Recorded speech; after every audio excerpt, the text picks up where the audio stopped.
Welcome to Vinod biology bites. So నేను మీ Vinod sir, biology faculty, JL.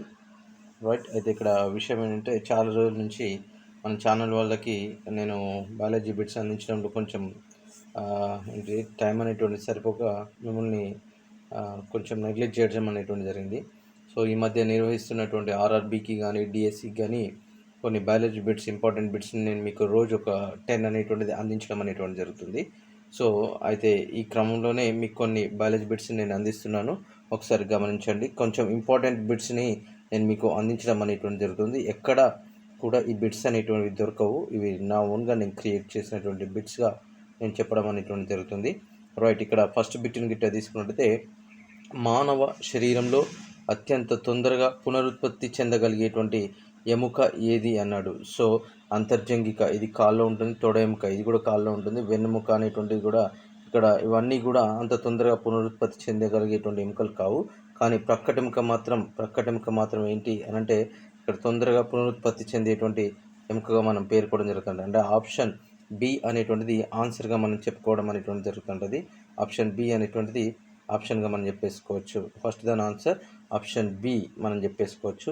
రెండవది, అవాయు శ్వాసక్రియ వల్ల కండరాల్లో ఏర్పడే ఆమ్లం. ఇది అందరికీ తెలిసినటువంటిదే, మనం ఆల్రెడీ తెలుసు. ఇక్కడ కండరంలో సాధారణంగా గ్లూకోజ్కి ఆక్సిజన్ అనేటువంటిది అందుబాటులో లేనప్పుడు కండరాల్లో మనకి ఏ ఆమ్లం ఏర్పడుతుంది? అవాయు శ్వాసక్రియ జరిపి అని అంటే లాక్టిక్ ఆమ్లం అనేటువంటిది ఏర్పడడం జరుగుతుంటుంది. Option B is the right ఆన్సర్గా మనం పేర్కోవడం అనేటువంటి జరుగుతుంటుంది. So option B is the right answer. Right, next అదేవిధంగా తీసుకున్నట్లయితే మూడవ దాని గిట్ట మనం గమనించినట్లయితే ఈ క్రింది వాటిలో సరికాని జతను గుర్తించండి అన్నాడు. సో ఇక్కడ ఒకవైపు చూస్తే మనకేంటిది కొన్ని భాగాలు ఇచ్చిండు. ఇక్కడ మొక్కలకు సంబంధించిన భాగాలు ఇచ్చడం జరిగింది. ఇటు సంబంధించి కొన్ని మనకు కలర్స్, పిగ్మెంట్స్ అనేటువంటి ఇవ్వడం జరిగింది. రైట్, చూసుకున్నట్టయితే ఇక్కడ చర్మం, రైట్, మెలనిన్ అనేటువంటిది కరెక్ట్గానే ఉండడం అనేటువంటి జరుగుతుంది. నెక్స్ట్ అదేవిధంగా తీసుకున్నట్టయితే హిమోగ్లోబిన్ అనేటువంటిది ఆర్బీసీలో ఉండడం అనేటువంటి జరుగుతుంది. కానీ కండరాల్లో ఇక్కడ రక్తంలో కనబడుతూ ఉంటుంది. కాకపోతే కండరాల్లో మనకు ఉండాల్సింది మయోగ్లోబిన్గా మనం చెప్పేసుకోవడం జరుగుతుంటుంది. సో ఇక్కడ కండరాల్లో మనకు మయోగ్లోబిన్ అనేటువంటిది ఉంటుంది, హిమోగ్లోబిన్ అనేటువంటిది మనం దాని పలకము. సో ఇక్కడ మనం ఒక తప్పుగా దీన్ని మనం చెప్పేసుకోవచ్చు. బీట్రూట్ రంగు కారణం ఏంటంటే ఆంథోసైనిన్, ఇది కరెక్టే.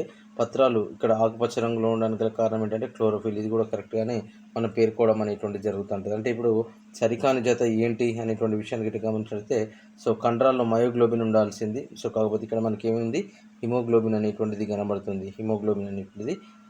కాబట్టి సో ఇక్కడ మనం సింపుల్గా చెప్పేసుకోవచ్చు ఏమని అంటే బి అనేటువంటిది ఆప్షన్ రాంగ్గా మనం పేర్కోవచ్చు. సరికాని జత అని చెప్పేసుకో, మిగతా అన్నీ కూడా సరైనవిగానే మనం పేర్కోవడం అనేటువంటి జరుగుతుంది. నెక్స్ట్ అదేవిధంగా తీసుకున్నట్టయితే ఇక్కడ మూడోది ఆప్షన్ వచ్చేసి బి ఆన్సర్ అవుతూ ఉంటుంది. నెక్స్ట్ నాలుగోది గిట్ట మనం గమనించితే ఈ క్రింది వాటిని జతపరచుము అని పేర్కోవడం జరిగింది. సో జతపరచుండి అని అంటుండే, ఇదంతా కూడా మనకు జీవపరిణామం టాపిక్ నుంచి వెళ్ళి అడగడం అనేటువంటి జరిగింది. చూద్దాం, జీవపరిణామం టాపిక్ నుంచి వెళ్ళి ఏమేమి అడిగినాడు అని అంటే ఆర్జిత గుణాల ఆనువంశికత, దీన్ని చెప్పింది ఎవరు మరి అని అంటే సో మనకు తెలుసు ఆల్రెడీ లామార్క్ చెప్పడం అనేటువంటి జరిగింది. ఓకేనా, so second one is the right ఆన్సర్గా మనం చెప్పేసుకోవచ్చు. ఆనువంశికత సిద్ధాంతాన్ని ప్రతిపాదించింది మాత్రం మెండల్గా మనం పేర్కోవడం అనేటువంటి జరుగుతుంటుంది. నెక్స్ట్ అదేవిధంగా కణ సంక్రమణ సిద్ధాంతం రూడాల్ఫ్ విర్చోవ్గా మనం పేర్కోవడం జరుగుతుంటుంది. జీవపదార్థ సిద్ధాంతం హక్స్లేగా మనం పేర్కోవడం జరుగుతుంది. అంటే ఇక్కడ ఏ ఆప్షన్ కరెక్ట్గా ఉన్నది? ఏ 2 గమనించండి. ఏ అనేటువంటిది 2, నెక్స్ట్ బి అనేటువంటిది 3, నెక్స్ట్ సి అనేటువంటిది 4గా మనం చెప్పేసుకోవచ్చు. సో అంటే ఇక్కడ first one is the right ఆన్సర్గా మనం చెప్పేసుకోవడం జరుగుతుంటుంది. First one is the right answer. So సింపుల్గా నాలుగో దాని ఆన్సర్ ఏంటి అని అంటే ఫస్ట్ వన్గా మనం చెప్పేసుకోవడం అనేటువంటి జరుగుతుంది. ఫస్ట్ వన్గా మనం పేర్కోవడం జరుగుతుంది. నెక్స్ట్ అదేవిధంగా ఐదోది గిట్ట మనం గమనించినట్టయితే కలుషిత ఆహారం నీటి ద్వారా వ్యాప్తి చెందని వ్యాధులు ఏంటి అని అడిగినాడు. ఓకేనా, కలుషిత ఆహారం నీటి ద్వారా వ్యాప్తి చెందని వ్యాధులు అన్నాడు. సో వ్యాప్తి చెందని అంటున్నాం కాబట్టి సో ఇక్కడ వ్యాప్తి చెందని వ్యాధులను గిట్ట మనం గమనించినట్టయితే వ్యాప్తి చెందేటువంటి వ్యాధులు ఏంటో తెలిస్తే వ్యాప్తి చెందని వ్యాధులు ఈజీగా తెలిసిపోవడం జరుగుతుంటుంది. సో కలరా, టైఫాయిడ్, ఇది కలుషితమైనటువంటి ఆహారం నీటి ద్వారానే వస్తుంది అంటది. ఇవి ఆస్కారియాసిస్, అమీబియాసిస్, ఇది కూడా కలుషితమైనటువంటి ఆహారము నీటి ద్వారానే రావడం జరుగుతుంది. పోలియో పచ్చకామెర్లు, ఇది కూడా కలుషితమైనటువంటి ఆహారం నీటి ద్వారానే రావడం జరుగుతుంది. ఇవి 3 కూడా ఇక్కడ కలరా, టైఫాయిడ్, ఆస్కారియాసిస్, అమీబియాసిస్, పోలియో పచ్చకామెర్లు, ఇవన్నీ కూడా కలుషితమైనటువంటి ఆహారం నీటి ద్వారా రావడం జరుగుతుంటుంది. కానీ ఇక్కడ మశూచి తట్టు, ఇక్కడ స్పెసిఫికేషన్ గమనించండి. మశూచి తట్టు అనేటువంటిది ఉన్నది, ఓకేనా. ఈ మశూచి తట్టు అనేటువంటిది మనం సింపుల్గా చెప్పేసుకోవచ్చు. ఈ మశూచి తట్టు అనేటువంటిది గాలి ద్వారా వచ్చేటువంటి వ్యాధులు, అంటే ఒక వ్యక్తికి ఇంకో వ్యక్తికి ఏ విధంగా అంటే గాలి ద్వారా రావడం అనేటువంటి జరుగుతుంటుంది, ఓకేనా. తట్టు అండ్ మశూచి అనేటువంటిది గాలి ద్వారా రావడం అనేటువంటి జరుగుతుంటుంది. గమనించాలి ఆ విషయాన్ని. అంటే ఇప్పుడు మనం సింపుల్గా ఏమని చెప్పేసుకోవచ్చు అంటే option D is the right ఆన్సర్గా మనం పేర్కోవడం జరుగుతుంది. ఐదో దానికి option D is the right ఆన్సర్గా మనం పేర్కోవడం జరుగుతుంది. నెక్స్ట్ అదేవిధంగా చూసుకుంటే శరీర సమతా స్థితికి ఉపయోగపడేటువంటి భాగాలు ఏంటి అన్నాడు, ఓకేనా. సో కన్ను చెవి అన్నాడు, కాదు. చెవి సమతా స్థితికి ఉపయోగపడుతుంది, దాంట్లో కన్ను ఉంది, కాకపోతే ఇక్కడ ఆప్షన్ ఏ అనేటువంటి కరెక్ట్ కాదు. నెక్స్ట్ అదేవిధంగా నాడీ వ్యవస్థ మరియు చెవి అన్నాడు. ఎస్, ఇక్కడ కరెక్ట్ ఆన్సర్ మనం సింపుల్గా చెప్పేసుకోవచ్చు. నాడీ వ్యవస్థ మరియు చెవి అనేటువంటిది రెండు కూడా సమతా స్థితికి ఉపయోగపడేటువంటి భాగాలే, ఓకే. నాడీ వ్యవస్థలో ఉన్నటువంటి ఏంటిది మనకు బ్రెయిన్ ఉన్నది కదా. సో బ్రెయిన్లో మనకు మస్తిష్కం అనేటువంటిది ఉంటుంది, అది శరీర సమతా స్థితికి తోడ్పడుతుంది నాడీ వ్యవస్థలో. నెక్స్ట్ అదేవిధంగా తీసుకున్నట్టయితే చెవి కూడా శరీర సమతా స్థితికి తోడ్పడుతూ ఉండడం జరుగుతుంది. అంటే option B is the right answer. So చెవి విసర్జక వ్యవస్థ కాదు, ఇది కూడా ఆన్సర్. ప్రత్యుత్పత్తి వ్యవస్థ చెవి అనేటువంటిది కూడా ఇక్కడ ఏంటిది మనకు ఆన్సర్ అనేటువంటిది కాదు, గమనించండి. అంటే option B is the right answer, ఓకేనా. Option B is the right ఆన్సర్గా మనం పేర్కోవడం జరుగుతుంది. నాడీ వ్యవస్థ మరియు చెవి అనేటువంటిది పర్ఫెక్ట్ ఆన్సర్గా మనం పేర్కోవడం జరుగుతుంది. నెక్స్ట్ అదేవిధంగా చూసుకుంటే ఈ క్వశ్చన్ కొంచెం ఇంపార్టెంట్, గమనించండి. Jack of all trades but master of none అని దేన్ని పిలుస్తారు అని అడిగింది ఇక్కడ. ఇది చాలా ఇంపార్టెంట్. ఇక్కడ దీన్ని ఎవరు వర్ణించరు, గమనించండి. Jack of all trades but master of none అని పేర్కోవడం జరుగుతుంటుంది. సో ఇక్కడ మాస్టర్ ఆఫ్ నన్ అన్నాడు, గమనించండి. మాస్టర్ ఆఫ్ నన్ అన్నాడు. Jack of all trades but master of none అన్నాడు, గమనించండి. అంటే దీని అర్థం ఏంటంటే అన్ని అవయవాలను కప్పి ఉంచుతుంది, కాకపోతే అది ప్రధానమైనటువంటి అవయవంగా ఉండదు. సో దాన్ని మనం అంటే jack of all trades but master of నన్గా పేర్కోవడం అనేటువంటి జరుగుతుంటుంది. సో దాదాపుగా ఇక్కడ మాస్టర్ కనబడేసరికి అందరు ఏ గ్రంథి పెడతా ఉంటారంటే పీయూష గ్రంథి పెడతా ఉంటారు, గమనించండి. పీయూష గ్రంథి అనేటువంటిది సమాధానం కాదు, ఇక్కడ మీరు గమనించాలి. ఏడో దానికి సమాధానం ఏంటంటే చర్మం, ఓకేనా. గమనించండి, చర్మం అనేటువంటి సమాధానంగా మనం పేర్కోవడం జరుగుతుంటుంది. C option jack of all trades but master of none అని ఏ అవయవాన్ని పిలుస్తామంటే చర్మాన్ని పిలుస్తాం. ఎందుకంటే అన్ని అవయవాలను కప్పి ఉంచుతూ ఉంటుంది, కాకపోతే అది ప్రధాన అవయవంగా ఉండదు, గమనించండి. ఇది మనం పేర్కోవడం అనేటువంటి జరుగుతుంటుంది. సో అంతేకాకుండా ఇంకా మనం గమనించినట్టయితే ఇంకా మనము నెక్స్ట్ బిట్స్కి వెళ్దాం. ఇంకా నెక్స్ట్ బిట్స్ గమనించినట్టయితే చూద్దాం నెక్స్ట్ బిట్స్కి సంబంధించినటువంటి ఇన్ఫర్మేషన్ని. అత్యధిక సంఖ్యలో యాంటీబయాటిక్స్ దీని ద్వారా ఉత్పత్తి చేయబడును, ఓకేనా. అత్యధిక సంఖ్యలో యాంటీబయాటిక్స్ దీని ద్వారా ఉత్పత్తి చేయబడును అని చెప్పేసినాడు. సో చూద్దాం. ఇక్కడ యాంటీబయాటిక్ అంటే మనందరికీ తెలిసిందే, ఏంటది అని అంటే బ్యాక్టీరియాల చేత ఉత్పత్తి అయినటువంటి రసాయనం.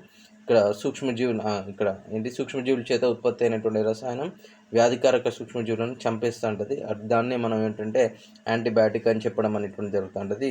సో ఇక్కడ బ్యాసిల్లస్, ఓకేనా, బ్యాసిల్లస్ స్టెబిలిస్టేస్ అనేటువంటిది ఉత్పత్తి చేస్తూ ఉంటుంది. పెన్సిలియం, ఇది కూడా పెన్సిలియం నోటేటం, పెన్సిలియం క్రైసోజినం అనేటువంటి యాంటీబయాటిక్ నుంచి ఉత్పత్తి అవుతుంది. కాకపోతే ఇక్కడ ఎక్కువగా మనకు ఫంగస్ జాతులు ఉన్నాయి, గమనించండి.